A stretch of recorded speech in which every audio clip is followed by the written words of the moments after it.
Hey everybody, today we're out here in East Sac and we're gonna go check out someone's backyard urban farm. Let's go. Isn't this great?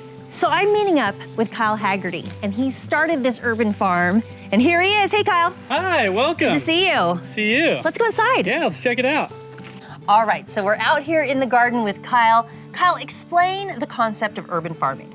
Well, urban farming is really just cultivating food in an urban environment. So here in Sacramento, that's mostly growing fruits and vegetables, but it can also be raising honeybees or chickens for their eggs or anything like that. In other areas, people are even raising animals in urban environments. Nice, nice. So we're standing in your backyard farm, essentially.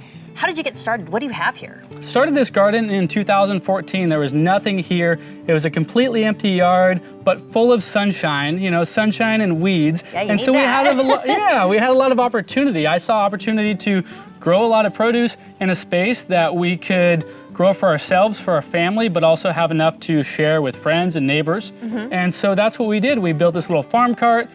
We decided to start growing more produce that we'd have enough to share with a larger part of the community. And we wheel out this farm cart into the driveway. We fill it with whatever's in season and we give it all away and we just accept donations based on what people want to donate to go back into the urban farm. Oh my gosh, that sounds like so much fun. Do you love it? We absolutely love it. It's a great way to not only reestablish that relationship between people and the food that they eat, but also give them an opportunity to see where it's growing. So every time we have our farm stand open, we invite people into the backyard to come back, and it's really amazing to see people's eyes light up, whether it's a child or an adult who's never seen, you know, where an artichoke grows, what it looks like. They're so used to seeing produce in the grocery store.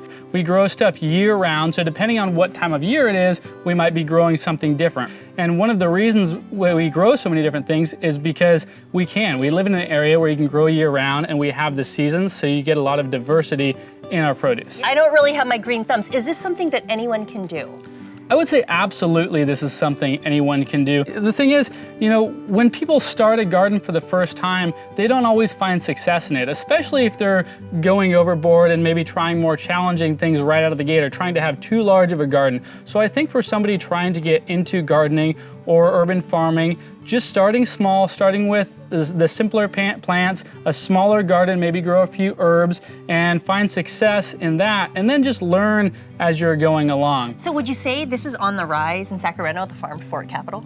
Yeah, I think urban farming is definitely on the rise here. I think there's a couple of big reasons. One is just general support. There's a lot of people supporting the urban farming movement. The local chefs who are using produce from these urban farms to highlight in their dishes at the restaurants throughout Sacramento, and especially the community who really has supported urban farming by showing up to farm stands and just appreciating these new green spaces. Kyle, are there benefits to urban farming?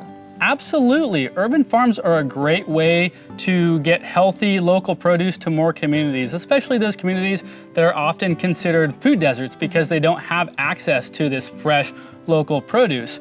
And even in communities where there are grocery stores, this locally grown produce that can be right there in the neighborhood is actually grown for flavor rather than shelf life, as it often is in a grocery store. And that farm to fork freshness also translates directly into more healthy, nutrient-dense food.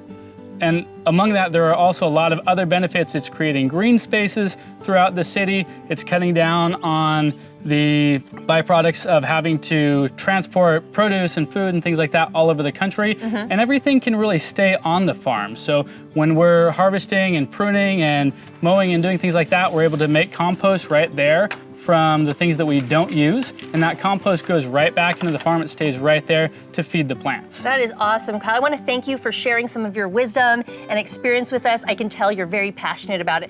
If people want to keep up with you and maybe some of your tips or just see your beautiful farms, where can they go? They can follow me on YouTube under Urban Farmstead or Instagram or Facebook. All right, Kyle, thanks so much for sharing this with us for Your California Life.